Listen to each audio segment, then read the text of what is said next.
Rozhodně to není tady to, protože před chvilinkou tady byl jiný obrázek a možná si někdo pamatuje, že to bylo souhvězdí krále Kepera.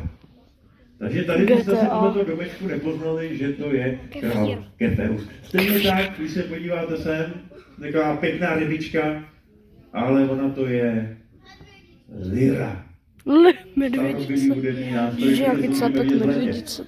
Ale když se máme sem a řekneme si, že to je letící labuť, tak to už zase tak jako není těžké si představit. Takže někdy to je jednodušší, někdy to je těžší a právě proto, aby v tom nebyl zmatek, tak astronomové si řekli, že za souhvězdí budou považovat spíš takové jako Minecraft. Jestli znáte Minecraft, tak často slycháváme, že to dětem připomíná Minecraft. Minecraft! Jo!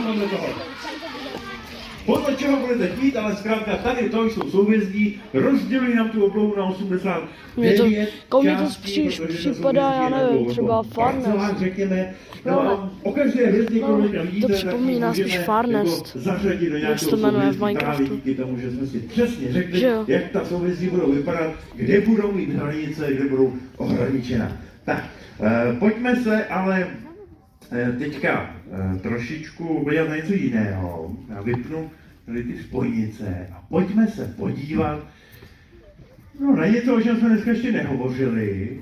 Je to docela blízko a často se to, řekněme, skrývá mezi těmi hvězdami. Co by to mohlo být?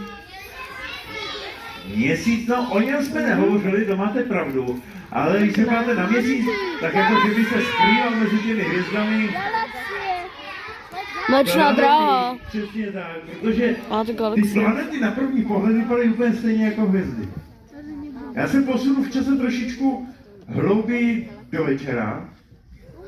Nebo do noci, skoro. To je jak VR, tyjo. Už asi budete třeba jít spát, 10 hodin večer, bude ta obloha vypadat takhle. A teď, když se porozhlédnete kolem sebe, tak sice tady máme 3000 hvězd, ale mezi nimi jsou 2 planety. Ale vidíte, že to není úplně jednoduché poznat, co je hvězda, co je planeta, že jo?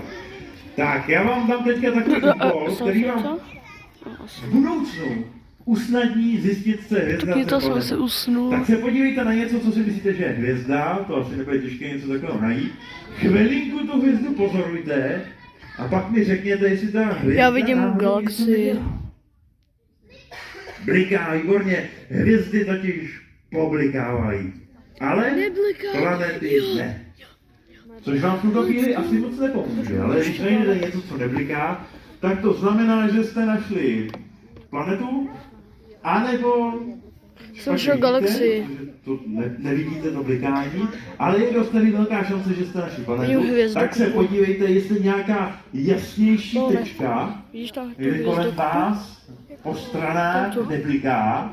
Vidíš, hvězdokupa. A vypadá to, že už máte nějaké typy, tak já vám prozradím, které ty větečky určitě neblikají, protože to jsou planety a to je... Jedu jsem, já zavolnu tamtu. Je vidět, že jste byli asi docela úspěšní. Tady jsem nepoznal, tady tu jsem nepoznal. Tak, pojďme se teďka na některé planety podívat. Já tady napoupůjdám tubou a až se rozsvítím, budeme už na oběžné dráze naší planety. Jenom vás chci upozornit, že tady po docela dlouhé době bude trošičku víc světla, takže raději třeba přivřete ty oči a otevřete je za chvilinku, ať vás to moc neoslí. Tak, teď už jsme tady Země. a já vás v rychlosti vezmu k nějaké planetě. A já vás vezmu třeba... Do Japonska. Planetě, o které jsme se dneska nebavili, protože ani není vidět. Je měsíc, tamhle je vidět. A to bude planeta Mars. Galaxie. Ne. Hruba proletěl. Ježiši, Tak, moc. my jsme u Marsu a já vás vezmu i trošičku blíž k tomu Marsu. A proletíme se nad takovým údolím. Nad největším Pane údolím, Bože, pomoc. které se na tom Marsu nachází. Je 4000 km dlouhé.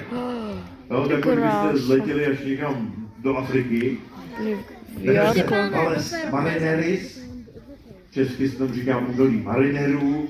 A ty marineři, respektive marinery, to byly sondy, které zkoumaly tady tu část Marsu.